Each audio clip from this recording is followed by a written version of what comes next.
Rather lads, welcome back to Cossy's Arsenal podcast. My name is Cossy. Good morning, good afternoon, good evening, wherever you are in all parts of the world. We are back again. We are going to be discussing lots of Arsenal transfers and also the possibility of Arsenal going back to the Champions League. Manchester United again slipping yesterday. 1-0 at the Trafford was the final score. Losing to Wolves. What's a game and what commitment we are having from Wolves. Because guys, we are going to be discussing Alexander Isak. A new bid is actually coming in for Dusan Vlahovic, and Arsenal are set also to have started actually talks with Jorginho, Wijnaldum. We are looking at a swap deal for Dusan Vlahovic and more in terms of Arsenal transfers. Why don't you consider hitting the like button if you enjoy the content, subscribing to the channel if you love to actually come back and watch more Arsenal content and watch more Arsenal news on a daily basis. And also make sure you do click the link in the video description. It is that of Melbet. They have really sponsored us for 30 days,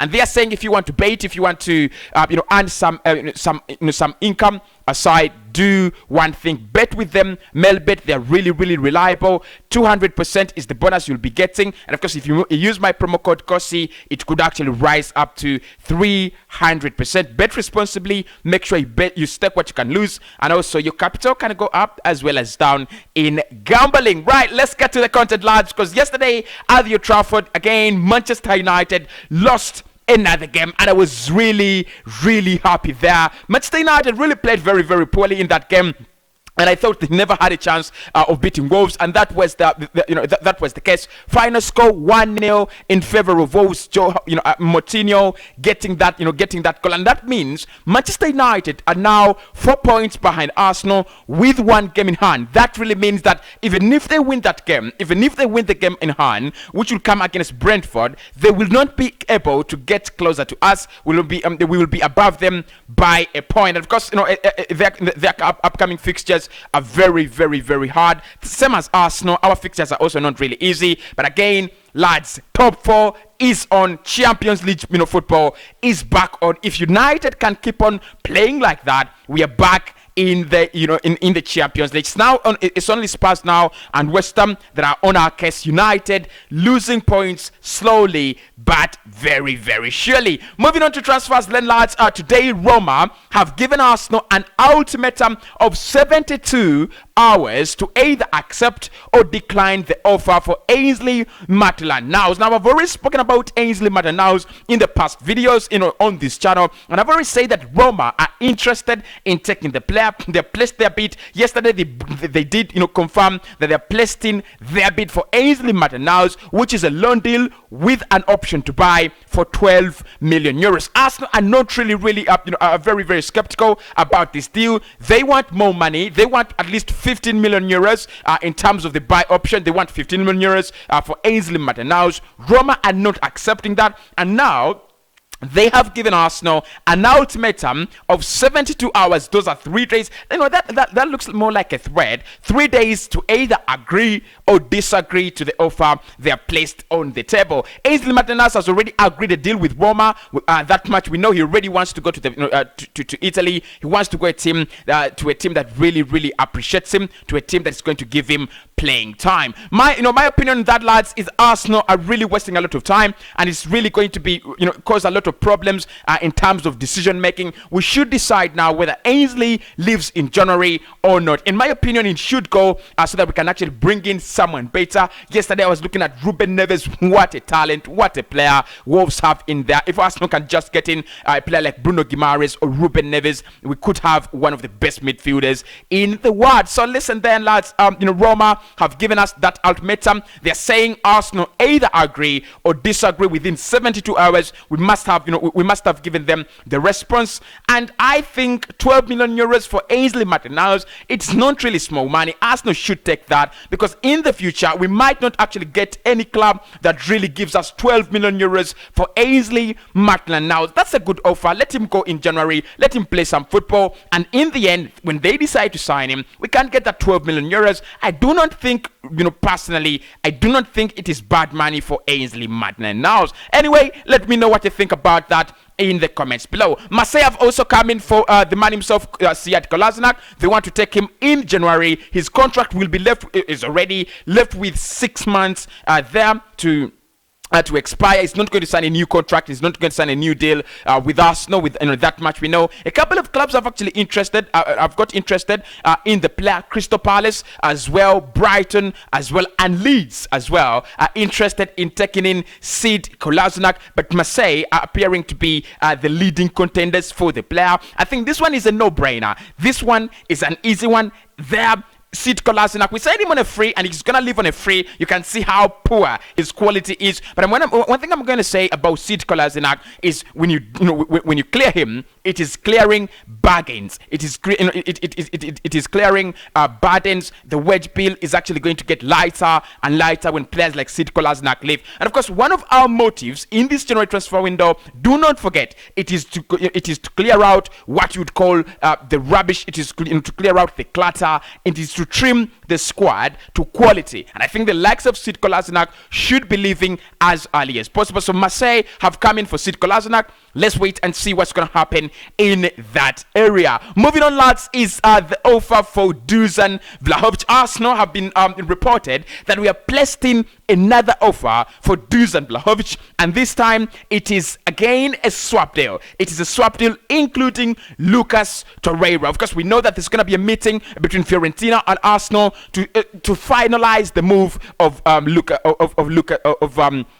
Torreira. But what is happening, according to Gazzetta dello Sport, make sure you do check out that that outlet. Again, in terms of Italian news, it is one of the leading outlets in terms of giving you stories based in Italy. They are saying that Arsenal have proposed another swap deal, 55 million euros. It's actually not a swap deal. It is a player plus cash deal, 55 million euros plus Lucas Torreira tabled onto Fiorentina's table, and they are saying take it or leaving. According to Gazzetta dello Sport, they are saying Fiorentina are considering accepting that offer because they know in the summer that man will be left with only 12 months on his contract, and that is really tricky. It puts them in a situation they do not want. It puts them in a situation they do not like, and I 100%. I do agree. If they can do that, then they should do it. They should sell him in January. So Arsenal again. Yesterday it was reported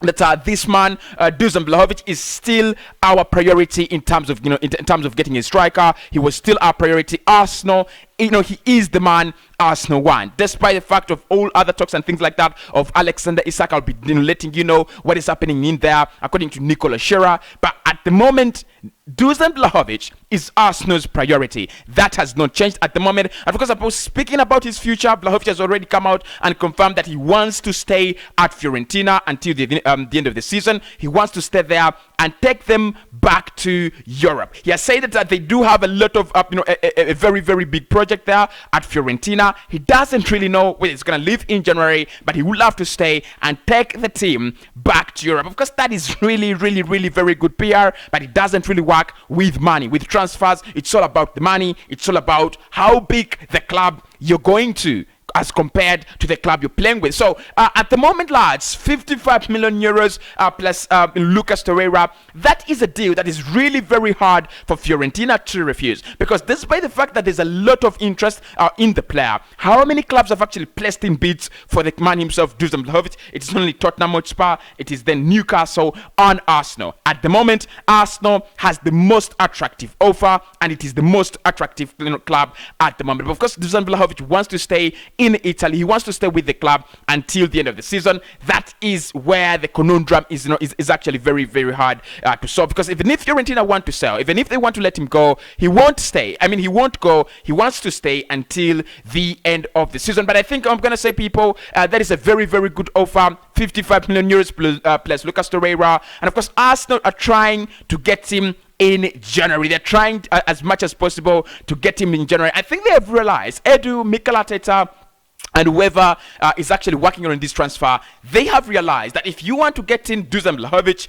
it should be in January. At least sign him and leave him there at Fiorentina until the end of the season. Because listen, if we cannot agree that deal in January, in the summer, it's going to be very difficult. Many clubs are going to pour themselves in for the striker. And again, it's going to be a bargain. It's going to be left with 1 year on his contract. It's going to be a bargain. Around 40 million euros or 40 million pounds. That is the price that they're going to pay. It's going to be a bargain. And Fiorentina really do not want that. They would love to maximize the situation. They want to maximize this whole situation, get a lot of money out of it. I think Arsenal are pulling the right cards.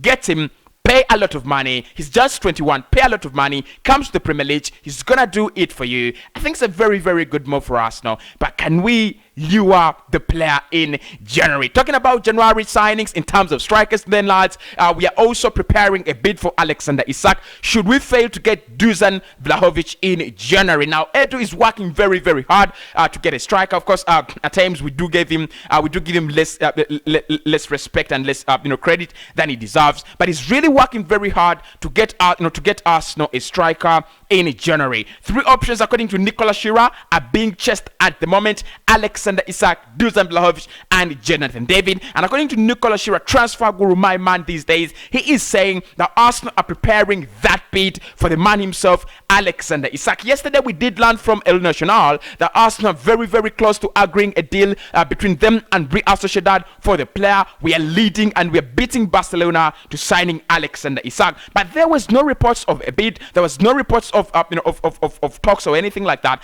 Now it has started to surface. It is surfacing, up very, very fast. The Arsenal are preparing a bid. At the moment, I do not know how much we value the player at. And actually, I can't confirm at the moment that I do not know how much Real Sociedad as well value the player. It is only in rumors that it could be 10, what did I say 10? It could be 70, it could be 80 million euros around there that Alexander Isak is valued at. But there is no contract, there is no official figure that has been really, really put out during for the valuation of Alexander Isak. My instincts are that if Dusan Vlahovic is 55 or 60 million euros, then Isak could be around 80 because he's just signed a new contract with Real Sociedad, and of course the release clause in that contract is very, very high. Around 100 million is the release clause they put in that. Of course, I do believe Real Sociedad will actually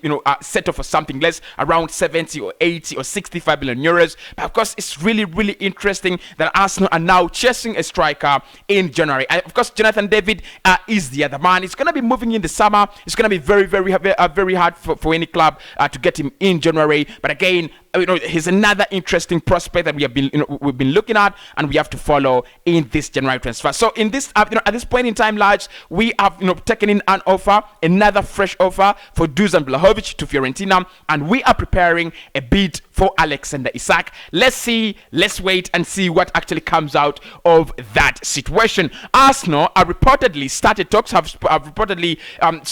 Jorginho Wijnaldum with the player and his representatives as well as PSG. Now, what is happening is that we need a midfielder. Philippe Coutinho was set to be out for signing. He has picked up coronavirus. That means that transfer could either be abandoned or delayed for some kind of reason. Now, Jorginho Wijnaldum is another player that has really been linked with Arsenal, at least in this January transfer window. We know how much the club really do appreciate him. We know how much we want him. We know how much we are actually much interested in getting in the services of that man there, Jorginho Wijnaldum. Is gonna come in on a loan deal.